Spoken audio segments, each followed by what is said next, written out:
सकता। सिमरन तो करना बड़ा मुश्किल है, खांडे की डार है भाई।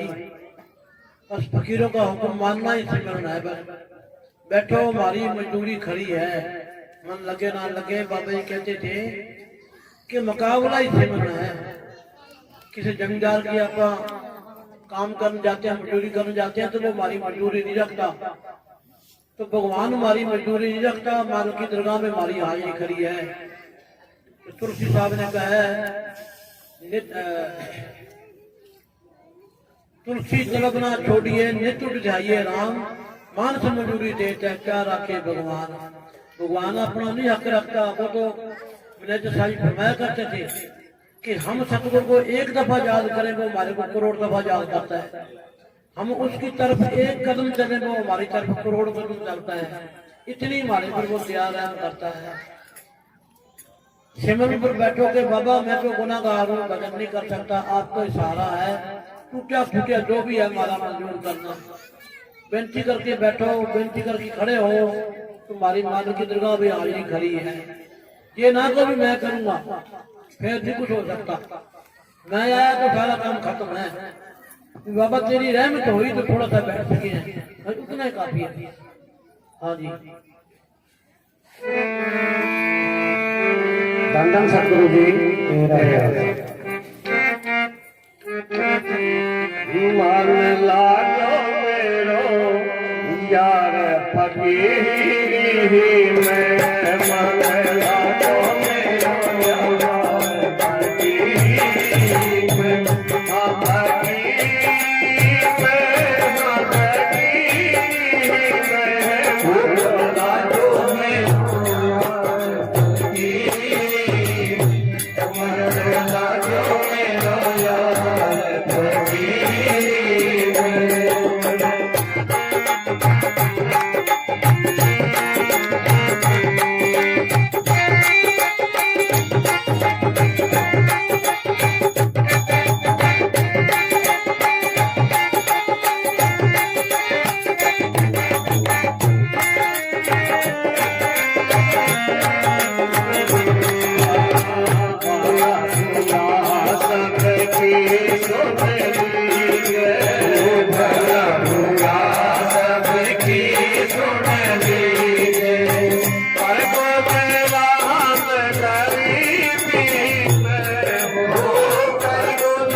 बगल में सोता,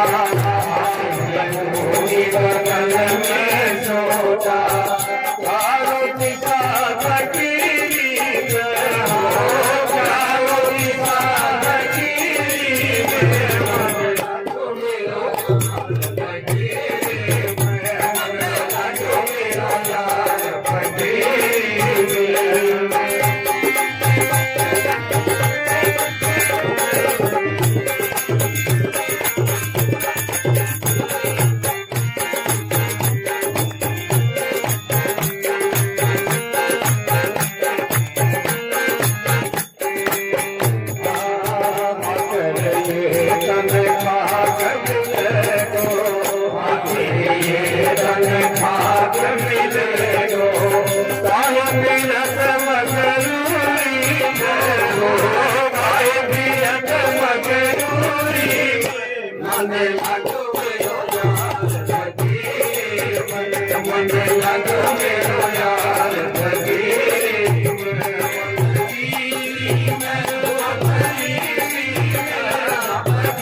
राम नाम की लूट है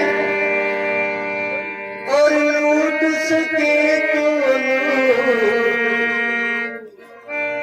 अंतकाल पछताएगा जब प्राण जाएंगे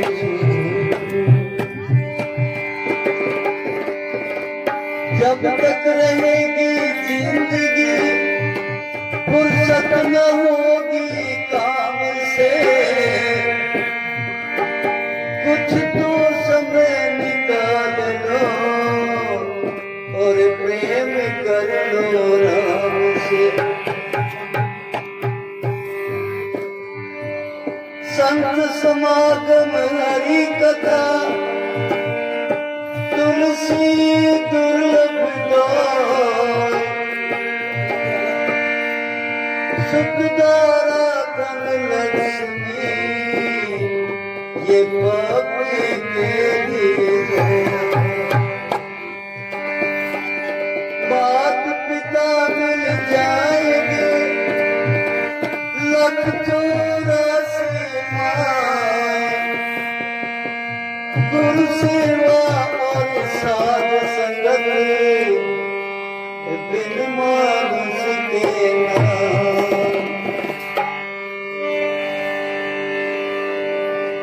कबीरा संगत सादगी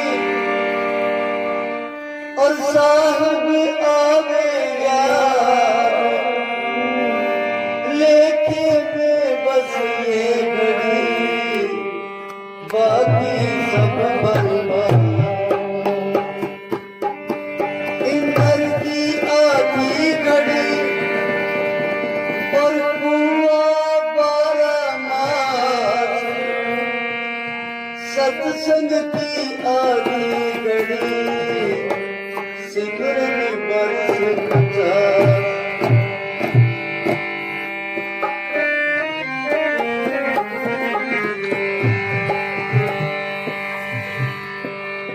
जैसा खाए अन्न तैसा ही मन होए जैसा पिए पानी कैसी वाणी होए जैसी करे संगत और कैसी रंगत होए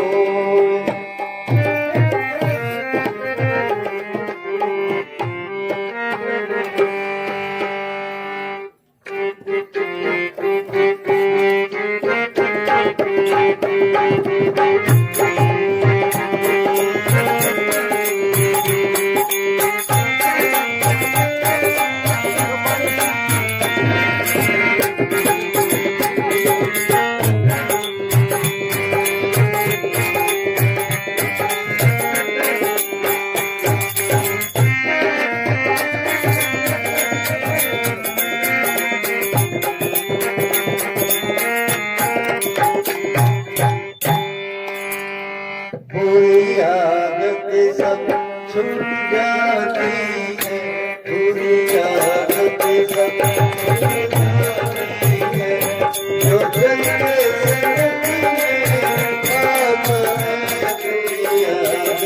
सब छूट जाती है बुरी आदत सब छूट जाती है बोतल के संगत में आता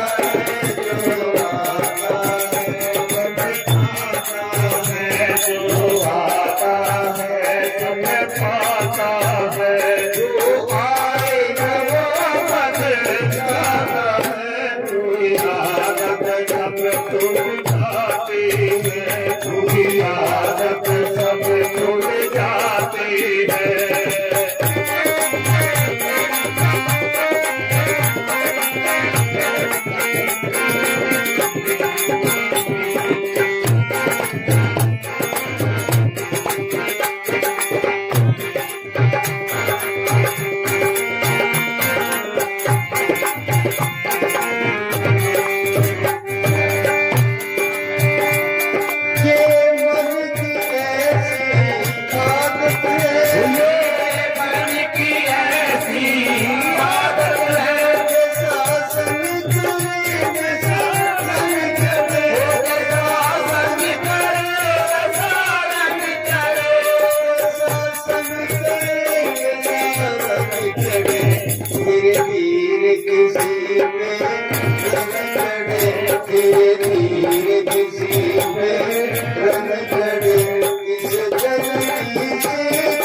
धन के पास नहीं, धन के पास नहीं, वो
सुन सत्संग भरोसा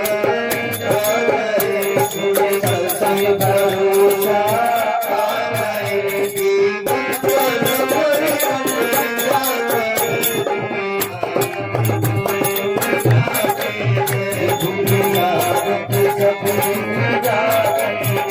जो कल के संगत में आता है, जो आता है, जो आता है, जो आता है, जो आए ना वो कभी आता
ऐसे लाखों पापी भक्त बने, ऐसे लाखों पापी भक्त बने, सत्संग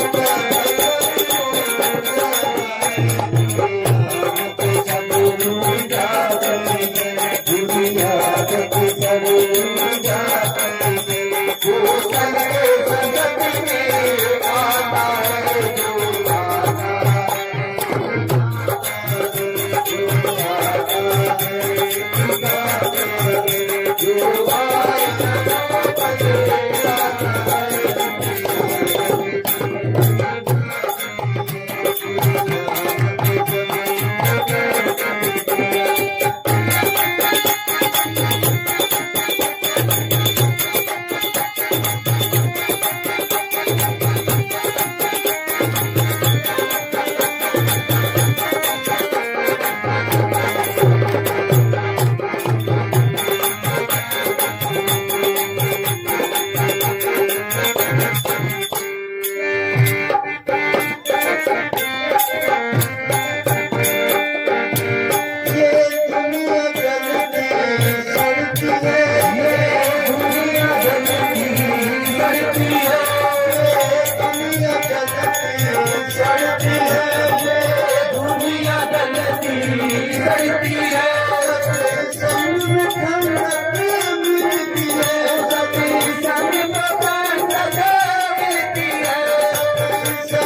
विवेक न होई, बिना हरि कृपा सुलभ ना सोई। जब तक शुभ कर्मों का होता मेल नहीं, तब तक साध संगत में आना भी कोई बच्चों का खेल है।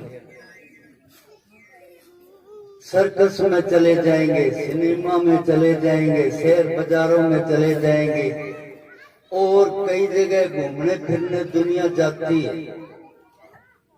हर जगह ब्याह शादियों में चले जाएंगे, खेल तमाशों में चले जाएंगे। लेकिन जब इंसान इस कल्चर के अंदर क्या है, सत्संग में आता तो ये सोचता है जाए कि ना जाए। बाकी किसी जगह जाने की इसको कोई रुकावट नहीं है। सत्संग में वही जीव आ सकता है जिसके पिछले 5-4 जन्मों की भक्ति होती है। ये गांव कितना बड़ा है और इसमें कितनी की साध संगत यहाँ आई बैठी है। वही जीव आए हुए हैं, पहले बड़ी प्रारब्ध पाछे बड़ा शरीर, जिनकी प्रारब्ध पहले साध संगत से जुड़ी हुई है, वही आगे आए। वैसे जीव नहीं आ सकता। और सत्संग के बगैर जीव को ज्ञान भी प्राप्त नहीं होता। बिन सत्संग के मिले न संता, बिन संत मिले न भगवंता। आपको संत फकीर है ना, वो कहीं उजाड़ में या खेतों में या बाजार में नहीं मिलेंगे, वो संतों सत्संग के दरबार में मिलेंगे।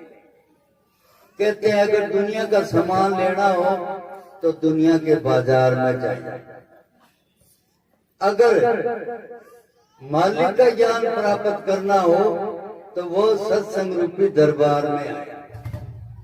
ये आपको किसी और बाजार में प्राप्त नहीं होगा, सिर्फ संतों के दरबार में होगा। जिस तरह डॉक्टर को कोई बड़ा ऑपरेशन करना होता है ना, तो वो चलते फिरते बाजार में या गलियों में या खेतों में या इधर उधर आम जगह पे बैठ के किसी का ऑपरेशन नहीं कर सकता।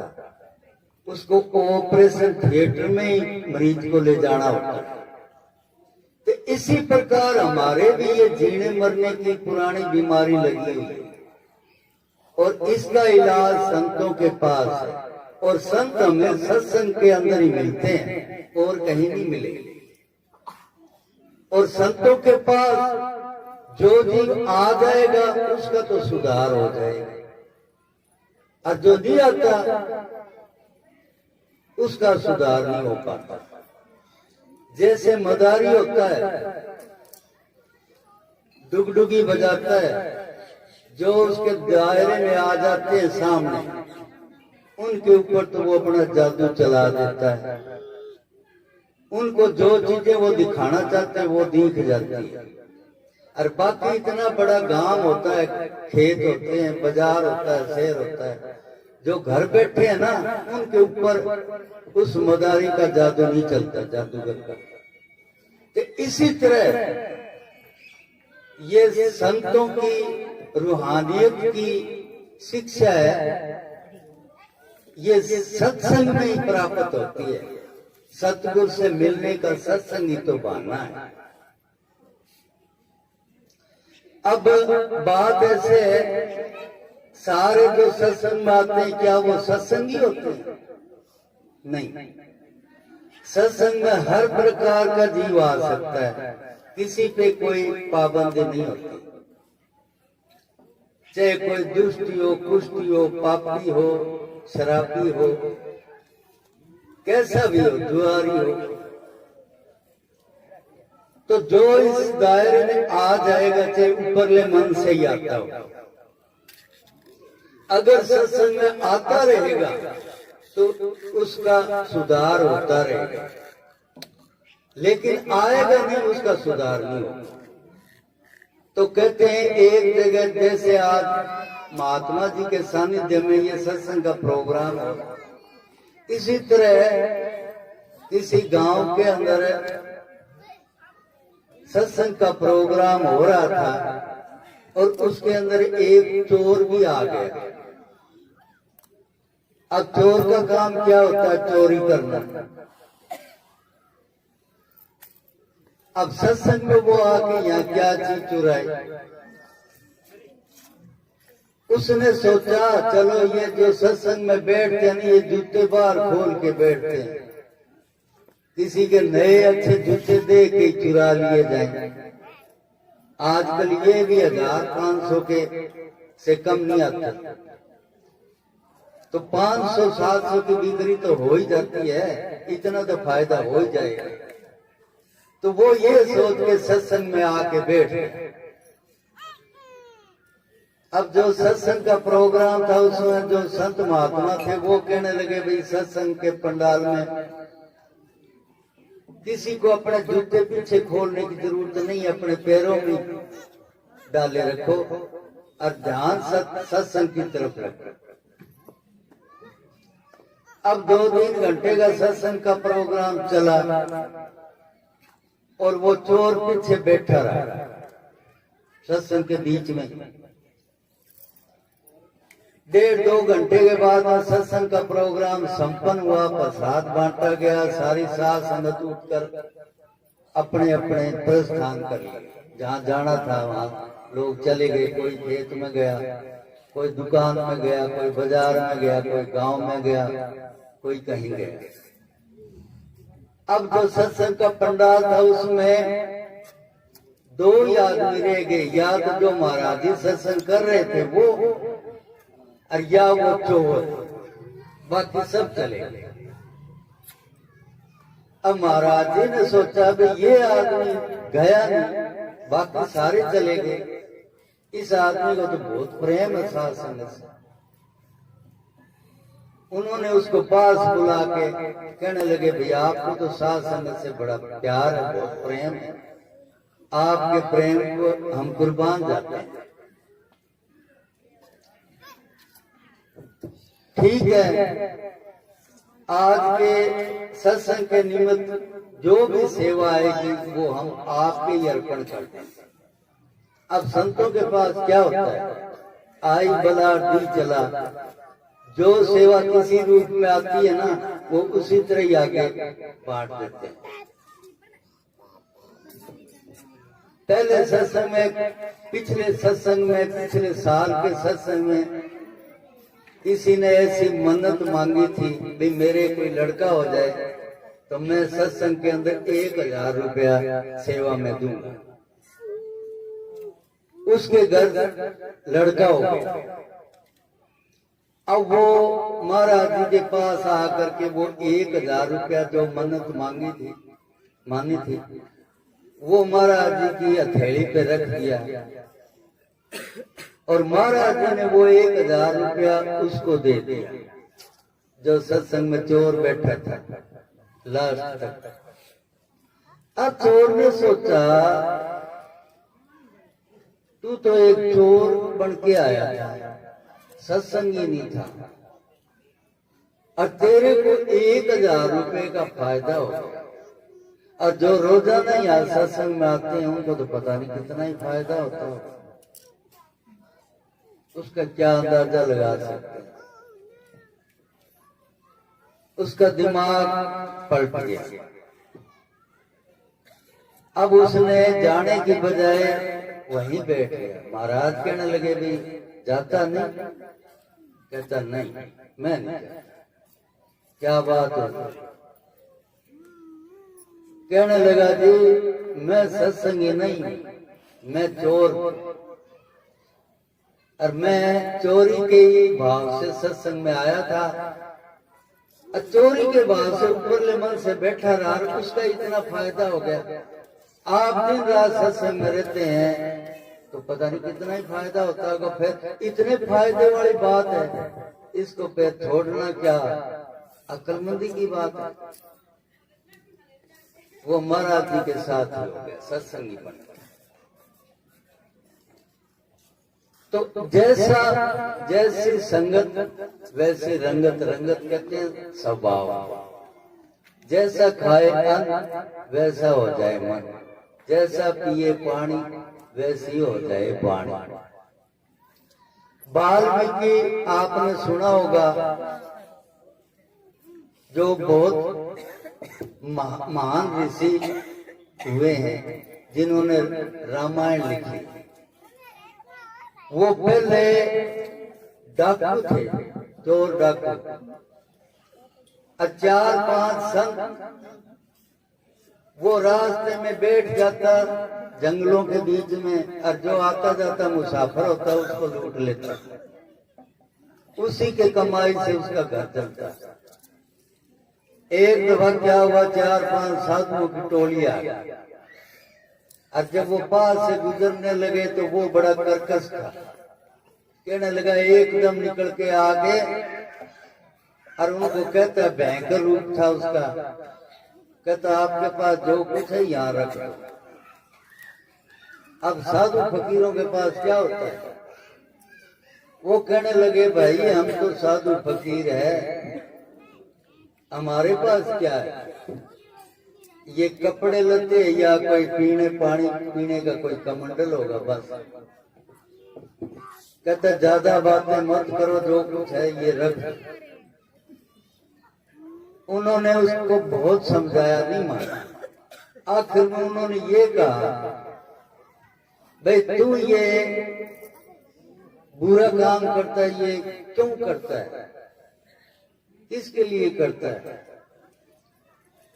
आगे धर्मराज के पास जाना पड़ेगा, वहां हिसाब होगा, तो वहां तेरे साथ कौन होगा? कहता मैं परिवार के लिए करता हूं, मेरा परिवार है उसके लिए करता हूं। कहने लगा, अच्छा तो वो इस कमाई में परिवार तेरे शामिल है? बोले हाँ। और कल जब दरगाह में तू जाएगा, तेरा धर्मराज के सामने हिसाब होगा, तब भी वो तेरे साथ होंगे। कहते क्यों नहीं होंगे? जब मेरी कमाई खाते हैं तो वो क्यों नहीं होंगे? कहते ऐसे नहीं, तू जाके उनसे पूछ के आ। अब वो घर गया, बोले मैं पूछ के आ जाता, पर तुम भाग मत जाना। कहने लगा, मैं तू ऐसा कर, रस्सी से बांध, तेरे को तसल्ली नहीं है। अब वो उनको रस्सी से बांध के किसी दरखत के पेड़ से, और घर गया। घर जाके कहने लगा, भाई अपनी घरवाली से, बच्चों से, मैं आपको ये लोगों को कूट पीट के लूट घसीट करके ये कमाई ले आके खिलाता हूँ, और कल में मेरे को ये आगे हिसाब देना पड़ेगा, तो इसमें आप लोग मेरे साथ शरीक होंगे या नहीं होंगे? उन्होंने क्या जवाब दिया? कहता हमारा काम खाने पीने का है, ये लूट खसूट करने का तेरा काम है, खाने पीने का हमारा काम है, और आगे का तू जाने, धर्मराज जाने, हमारी जिम्मेवारी नहीं है, हम आगे इस काम में शामिल नहीं है। जब ये बात उन्होंने कही, वो वापस आ गया उन साधुओं की टोली के पास। हाँ भाई क्या जवाब दिया? कहने लगे, जी वो तो खाने के ही यार हैं और आगे भुगतने के लिए कोई तैयार नहीं। तो कहता फिर तो ये खोटे काम क्यों करता है? उसी दिन से उसको ये उन साधुओं की सत्संग सोबत मिली, उसने वो लूटपाट का काम छोड़ दिया और संतों के साथ मिलके वो इतने महान ऋषि हो गए जिन्होंने रामायण लिखा। तो सत्संग का प्रभाव जरूर होता है। एक दफा अकबर बादशाह का दरबार लगा हुआ था और बीरबल जानते हैं उनके मंत्री होते थे, वजीर होते थे, वो बड़े बुद्धिमान थे, उनसे वो सवाल जवाब किया करता। एक दिन उसने ये सवाल किया उससे, बीरबल ये बता, आदमी जन्म से महान होता है या कर्म से या सोबत से या संगत से? वो कहने लगा, जी आदमी संगत या सोबत से महान होता है, जन्म से नहीं होता। कहता मैं इस बात को नहीं मानता। कहने लगा ठीक है जी। फिर ऐसा है, मेरे को 5-4 साल का समय दो, टाइम दो, मैं ये सिद्ध करके आपको दिखा दूंगा भाई आदमी जन्म से महान होता है या कर्म से या साथ सोबत से, संगत से। कहने लगा बोल, तेरे को टाइम है। उसने कहा मेरे को 3-4 बच्चे जो आजकल मैं जन्मे हूं, ऐसे 3-4 बच्चों की जरूरत है, वो मेरे को दे दो और वो बच्चे 5-7 साल के बाद में मेरे से आप ले लें। कहता ठीक है। अब उसको वो 3-4 बच्चे भी दे दिए किसी तरह अरेंज करके। अब 7-8 साल उसने, बीरबल ने क्या किया, उन बच्चों को अलग अलग जगह, किसी को तो जंगल में छोड़ दिया, किसी को गांव में छोड़ दिया, किसी को अच्छी जहां शिक्षा का कोई अच्छा केंद्र था पढ़ाई का, वहां छोड़ दिया।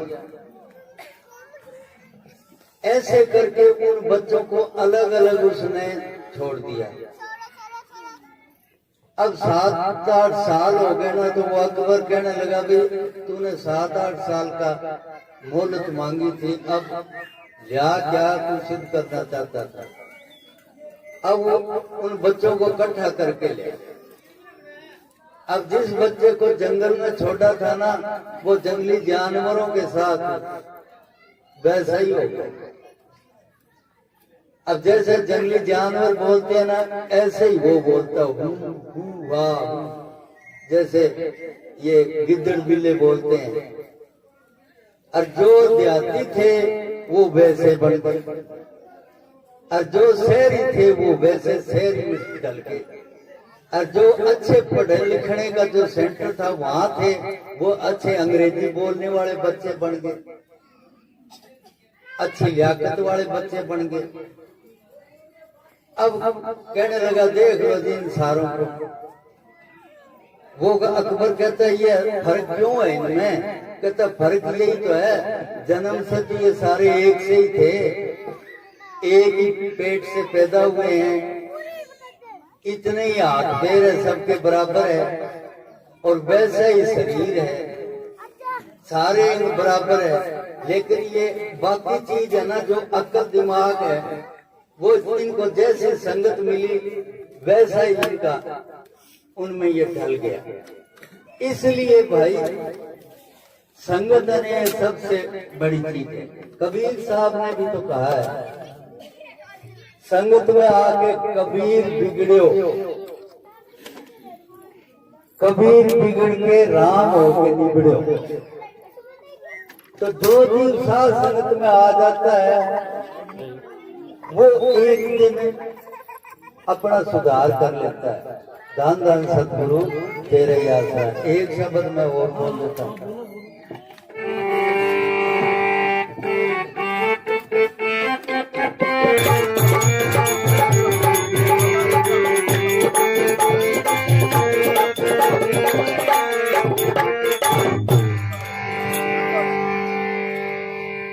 बंदे सतगुरु सतगुरु बोल तेरा जान मेरे बोल,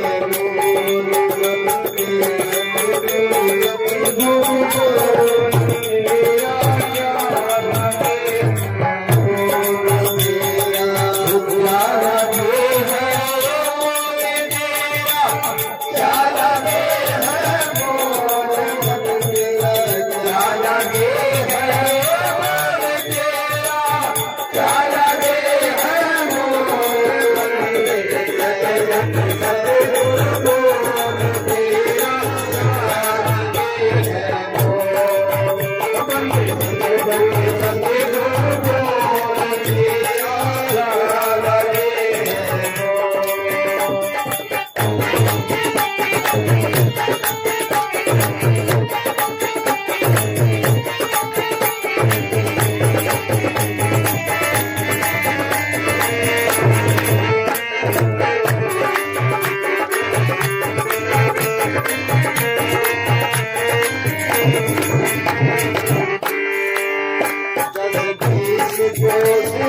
चलना तेरे सिर पे बाल नहीं धरना, बस बीस कोस नहीं चलेगा, तेरे सिर पे बाल नहीं धरना। तेरा हाथ पैर नहीं हिलना, मेरे हाथ पैर नहीं हिलना, मन की घूमती को सतगुरु सतगुरु बोल दिया, क्या लगे है बड़े साहिब साहिब बोल दिया, क्या लगे है।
राय राम ने कितना प्यारा मौके का शब्द सुनाया कि तेरा कोई मोर नहीं लगता बंदे सतगुरु सतगुरु बोल, तेरा ना कोई लागे मोर, ना कोई बोझ उठाना है, ना कोई भागना है, ना दौड़ना है, सतगुरु सतगुरु करना है।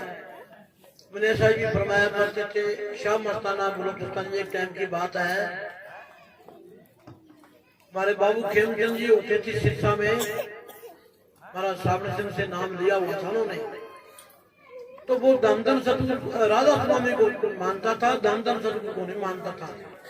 मस्ताना जी फरमाया करते थे जैसे प्रसाद आया है ना, भाई खेमा नारा लगा के प्रसाद बांटा करो भाई, वो हाँ करता रहता, हाँ करता रहता, पर नारा नहीं लगाता था कि खेमा नारा लगा के हाँ जी हाँ जी, कि नारे में कितनी ताकत है, सब रास्ते साफ हो जाते हैं, जमदूत काल महाकाल भी रास्ता दे देते हैं, पर वो विश्वास नहीं करता था।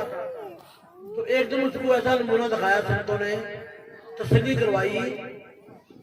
पहले टाइम ऐसा था जितने भी अपने भाई बुजुर्ग थे, लेटर में पानी आप लोटा लेके बाहर जाया करते थे खेतों में, तो वो खेमचंद जी बाबू खेमचंद जी लोटा लेके बाहर झाड़ी होती और लेटर में गया जंगल में, तो बैठा बैठा उसके बाद इधर डंडा भी था, तो आगे से काला सांप आ रहा है, देख लिया शाम को आ रहा है, कुछ देर से देखा कि जवाई नजदीक आने लगा, दो तीन डंडे जमीन पर मारे जोर जोर के कि खड़के से भाग जाएगा, जैसे जैसे डंडे मारे सांप भाग के आगे आ रहा है, जमा नजदीक आ गया, उसने सोचा खड़ाएगा तो भाई, फिर बाबा जी की बात याद आ गई, नारे लगाने शुरू कर दिए, सांप वहीं खड़ गया कि अभी बात तो ठीक है, तो नारे और 5-4 लगाए, सांप पीछे हट गया, कि कमाल होगी भाई, नारे लगाता रहा, सांप अपनी खड में चला गया, कि भाई कमाल है भाई, बाबा जी का तो वचन पूरा है भाई। हाथ ऊँट धो के गया तो आगे मस्ताना जी गेट पर खड़े, नारा लगाया कि खेमा तसल्ली हो गई, कहने हाँ बाबा हो गई। तो तसल्ली ऐसे होती है कि लाखों के भूत बातों को नहीं मानते, तो ऐसे है संत सदी करा देते हैं। ये नारा है कि इतना बाबा जी ने मंजूर कराया, मालिक की दरगाह से सच्चे दिल से प्रार्थना करो तो सब कुछ काम ठीक हो जाता है। ये कोई कष्ट आ भी जावे आदमी को महसूस नहीं होता। हमारी जिंदगी में गर्मी भी आवेगी, सर्दी भी आवेगी, गरीबी भी आवेगी, अमीरी भी आवेगी, हमने इससे मुकाबला करना है। और संतों का बताया सिमरन नहीं छोड़ना, कुछ भी हो जाए। तो देखो भाई इतनी ताकत है इस नारे में, पर असूलों पर कायम रहो, असूलों से ना गिरो। भजन वैसे थोड़ा भी है, गाड़ी लाइन पर चलती है ऐसे ही अपनी मंजिल पर पहुंच जाएगी। अगर ये टायर पंचर हो जाए या रास्ता गलत हो जाए तो कितने भागते दौड़ते जाओ, दूर ही दूर होते जाएंगे। कहने का भाव है भी अपने असूलों से ना गिरो, अमलों से ना गिरो। भजन थोड़ा ही है, कोई बात नहीं, बेशक डेरे भी ना जाओ, कोई बात नहीं, अमलों से ना गिरो, असूलों से ना गिरो। मैनेजर साहब जी फरमाते थे भाई 3 असूलों पर कायम रहना, कोई कमी नहीं आएगी। बाबा जी कहते थे भाई कोई फौज भर्ती नहीं करनी, ये नाम जप सकते हो, रख सकते हो तो नाम लो, खत भी निकलेगी। तो देखो जो असूलों पर कायम है बल्ले बल्ले उनके, जो असूलों से गिर जाते हैं वही पर सजा मिलती है। घर में गरीबी आ जाती है, घर में लड़ाई झगड़ा शुरू हो जाता है, कमाई में बरकत खत्म हो जाती है, बेचैनी रहती है। ये हमारी बाडी है जो ठीक है, गलतियों का पुतला है, पछतावा तो होना चाहिए कम से कम मेरे से गलती होगी, रोना पिटना तो चाहिए।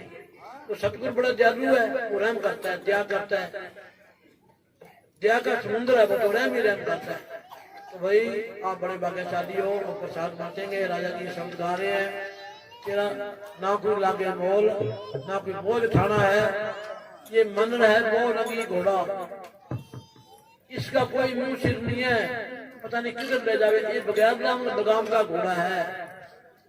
हम मन के कहे खाते हैं, मन के कहे पीते हैं, मन के सोते खाते हैं, ये हमारा गुरु पीर मन ही है। बड़े बड़े फकीरों को इसने रगड़ दिया, जो 3 लोग के फकीर हैं उनको रगड़ के रख दिया इसने। एक बारी बाबा जी लंगर में रोज जाते थे, मैंने सही कहने लगे भाई तेरा मन की कहना है, मैंने मन तो बहुत खराब कर दिया। मैंने सही ने फरमाया कि मन की इतनी बड़ी हस्ती है कि कृष्ण को और राम को दुनिया पूछती है, उससे बड़ी हस्ती मन की है, उससे बड़ी हस्ती मन की है। देखो इसी करके है भी सत्संग में पता लगता है मन क्या चीज है, बाकी तो सारे उसके कंट्रोल में है भाई। तो भाई सिमरन करो, चलते फिरते सोते जागते, 1 मिनट भी ना छोड़ो। दुनियादारी में जाकर लेने देने में मकाने हैं, सिमरन भी जरूर करना है। एक दिन बाबा जी ने मेरे को स्पेशल बनाया कि भी सारा काम मुका के जब आप सोता है ना 5-10 मिनट जरूर प्रार्थना करके सोया कर, सारी कुछ ठीक हो जाए। छोटी दफा सारे प्रेमियों के बेनती है भी 5-10 मिनट प्रार्थना करके बाबा जी आगे सोया करो, अच्छे ख्याल आएंगे और सत्संग के भी सपने आएंगे। और दिल में कोई धारणा ना धारा करो, बाबा जी का नाम जरूर जप के सोया करो। हाँ जी राजा राम। परम पूज्य मस्ताना जी फरमाया करते थे, अगर कोई यूं कहे मैंने सारे समुद्र का पानी पी लिया, मानने वाली बात नहीं है, मान लेंगे। अगर कोई ये कहे हिमालय पर्वत को उठा लिया, मानने वाली बात नहीं है, ये भी मान लेंगे। अगर कोई कहे मैं चांद और सूरज को धरती पे ले आऊं, ये भी मानने वाली बात नहीं है, फिर भी मान लेंगे। अगर ये कोई कहे मैं मन को जीत लूं, ये नहीं मानना। मन लोभी, मन लालची, मन चंचल, मन चोर, मन के मते न चालिए, मन पलक पलक में और। मन मरा न माया मरी, मर मर गए शरीर, आशा तृष्णा नाम रीर, कह गए दास कबीर। मैं सोचा मन मर गया, मरकर हुआ भूत, मरकर फिर ये उठ खड़ा ऐसा पूत कपूत।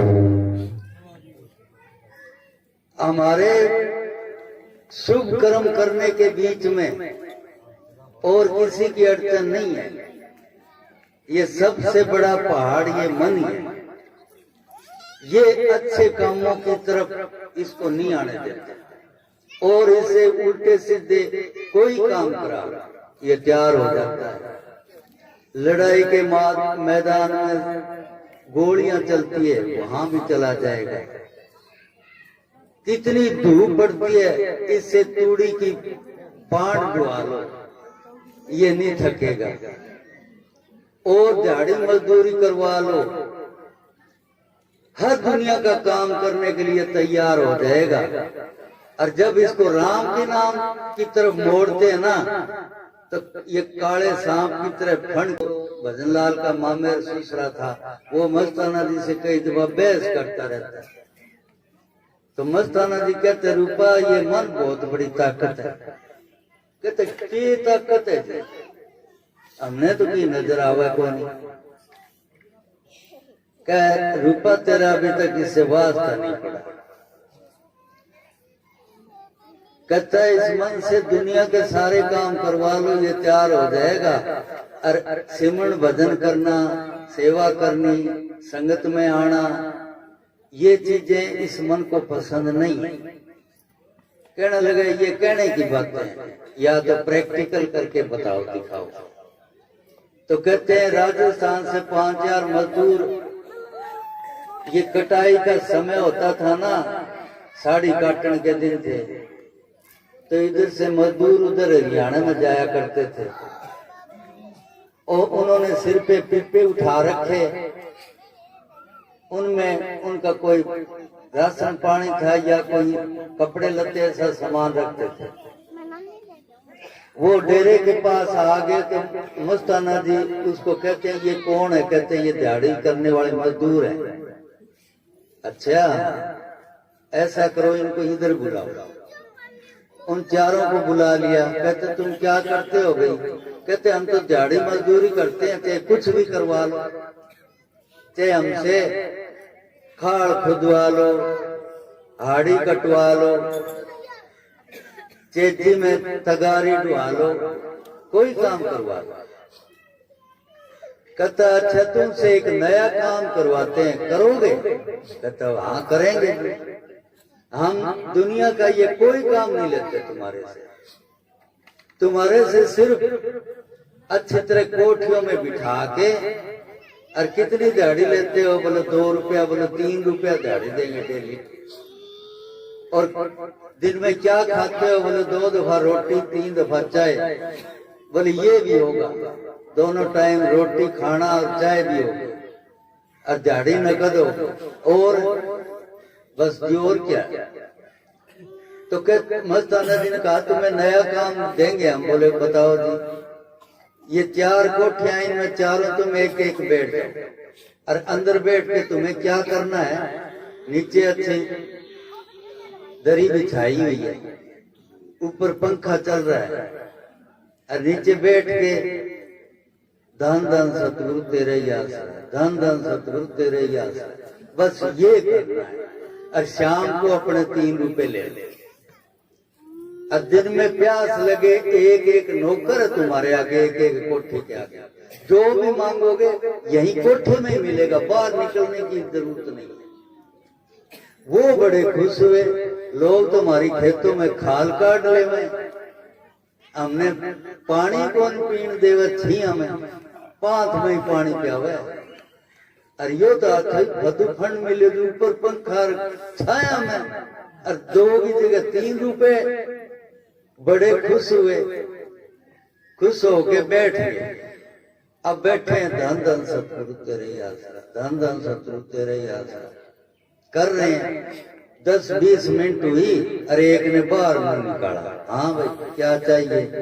पानी पीऊंगा। पसीने आ गए धन धन सतगुरु करते हुए।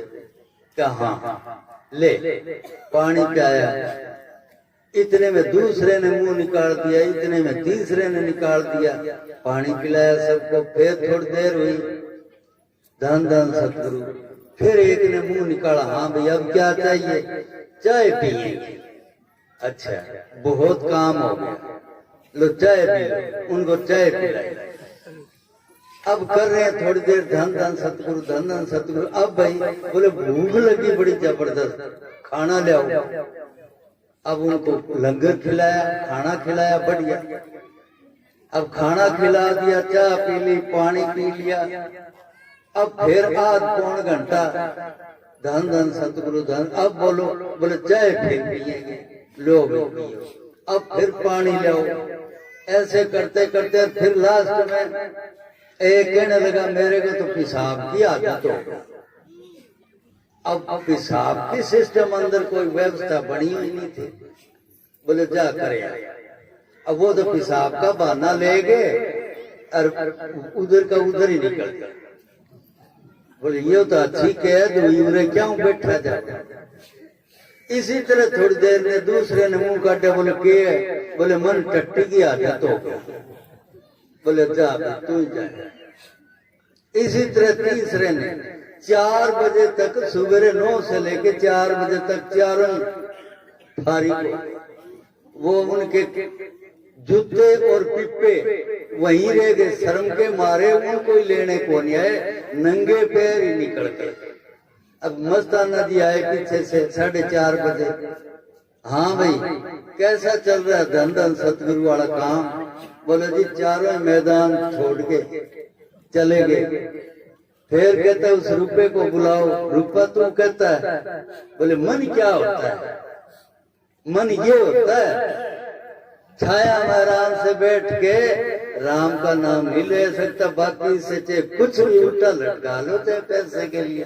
ये पैसे के लिए अमेरिका जाने के लिए तैयार हो जाएगा, पैसे के लिए मोर्चों में फौजी बन के वहां गोली खाने को तैयार हो जाएगा।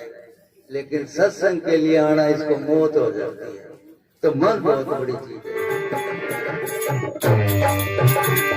ये माया है जग ठगनी, ये बड़ा बड़ा संग लगनी। ये माया है जग ठगनी, ये बड़ा बड़ा संग लगनी।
कभी साहिब कबीर समझावे, फिर बात समझ न आवे। वतन साहिब कबीर समझावे, फिर समझ न आवे। भूल पड़े पछताए बंद भूल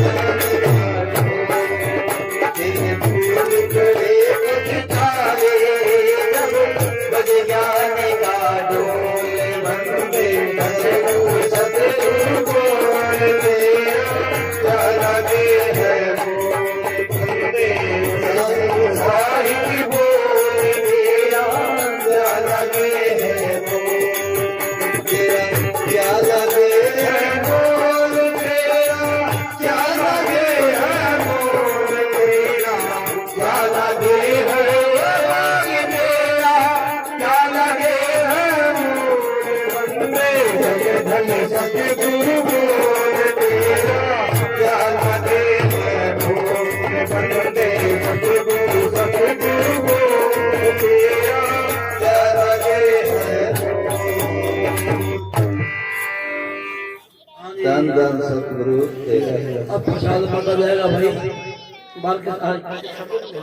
चलो भाई बोल। इसके बाद भाई बड़े बड़े पुराने शब्द बोलता था। क्या ना अलग था जी? अलग बड़ा प्रेमी तगड़ा था भाई। वो क्या सारंगी बोलते हैं?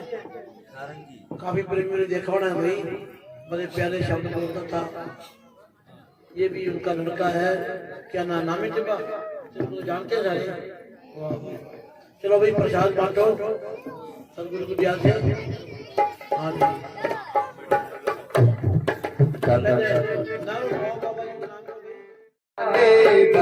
तेरा जन्म मरण मुक जाएगा सतगुरु के गुण गाले बंदे तेरा जन्म मरण मुक जाएगा शरण पड़ेगी लाज उसी को शरण पड़ेगी लाज उसी को जब से तुझे बचाएगा सतगुरु के गुण गाले बंदे तेरा जन्म मरण मुक जाएगा नानक के गुण गाले बंदे तेरा जन्म मरण मुक जाएगा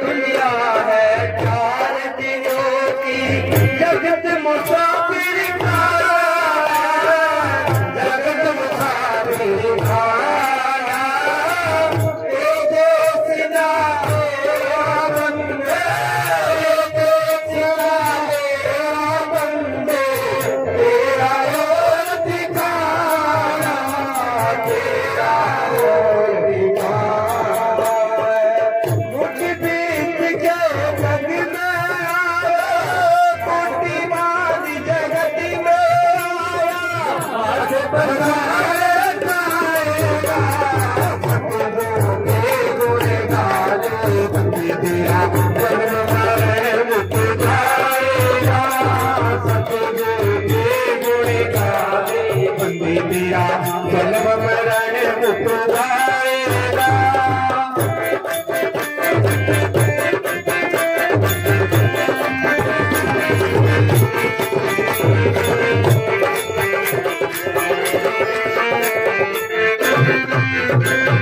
उसने समस्त हुआ विषयों में जीवन अपना दूर किया घेर लिया माया जगरी ने घेर लिया माया जगरी ने भूल गया तू भूल गया मन सतगुरु को तू भूल गया सतगुरु के अधिकार में जाके दाता के दरबार में जाके प्रभु जियो दिखलाएगा सतगुरु के गुण गाले बंदे तेरा जन्म मरण के गुण गाले बंदे तेरा जन्म मरण मुक जाएगा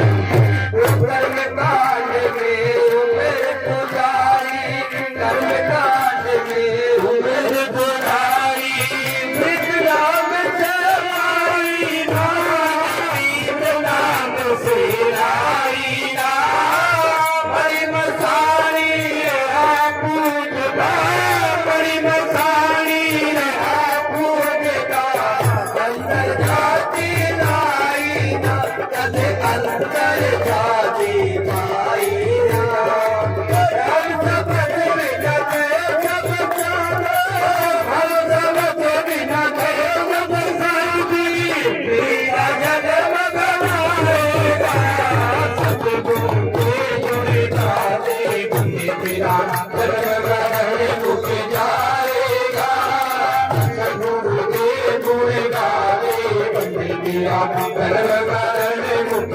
जाएगा शरण पड़ेगी लाज उसी को शरण पड़ेगी लाज उसी को हमसे तुझे छुड़ाएगा सतगुरु के गुण गाले बंदे तेरा जन्म मरण मुक जाएगा सतगुरु के गुण गाले बंदे तेरा जन्म मरण मुक जाएगा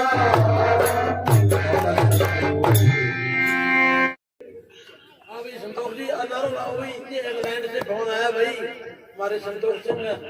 हाँ जी नारा लाओ जी। दो धन सतगुरु जी हर जगह समर्थ साईं जी। हाँ जी संतोख जी ठीक ठाक जी। हरजिंदर बैठा हाँ जी हरजिंदर हाँ जी नारा थोनू नारा लाਉਂਦਾ है। और ठीक हो माता जी? आजकल नाम देन लग गया जी। हाँ जी ये नाम अजे कितना दिन पक्का दिन देन लग गया। पक्का माता जी कर देंगे माता जी। मोर का फिर फकीर साहब लाओ या ते कच्चा नाम दे दे माता जी लाਉਂਦੇ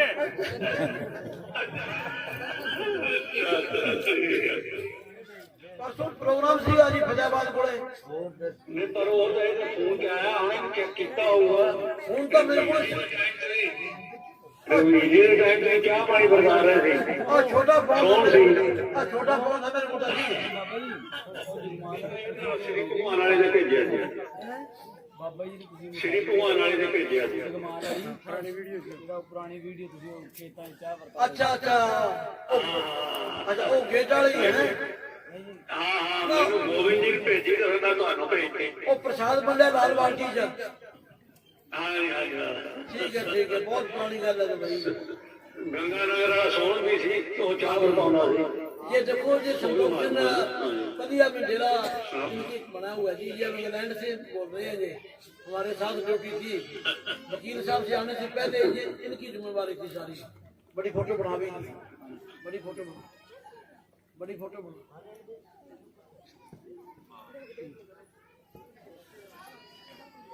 ये बाबा जी की गाड़ी है जी। हाँ जी तो हाँ जी दान सतगुरु ये धुप बहुत बनती है। हाँ जी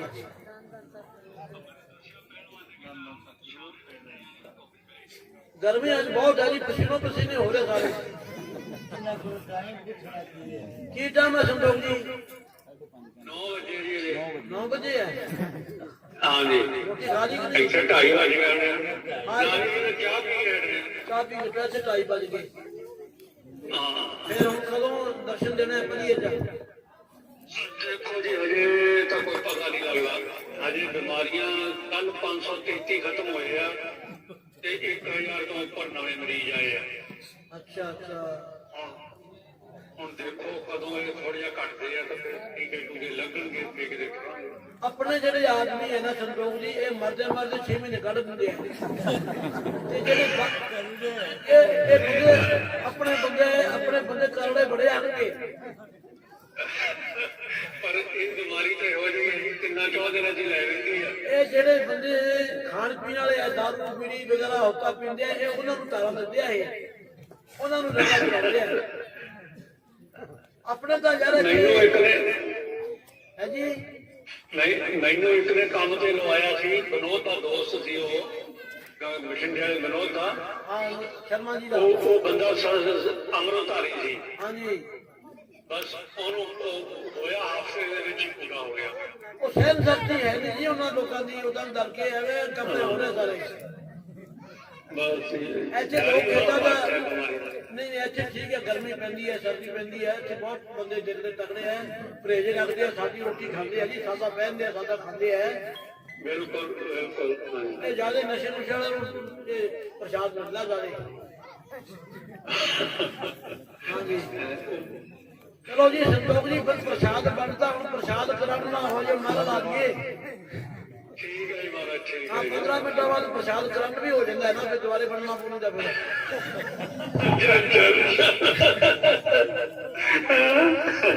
ਚਲੋ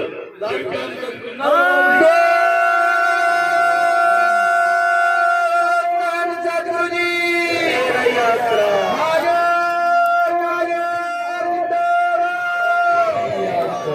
हर जगह समर्थ साईं जी जिसने पूजा कर बाबा बोले जी शेर शाह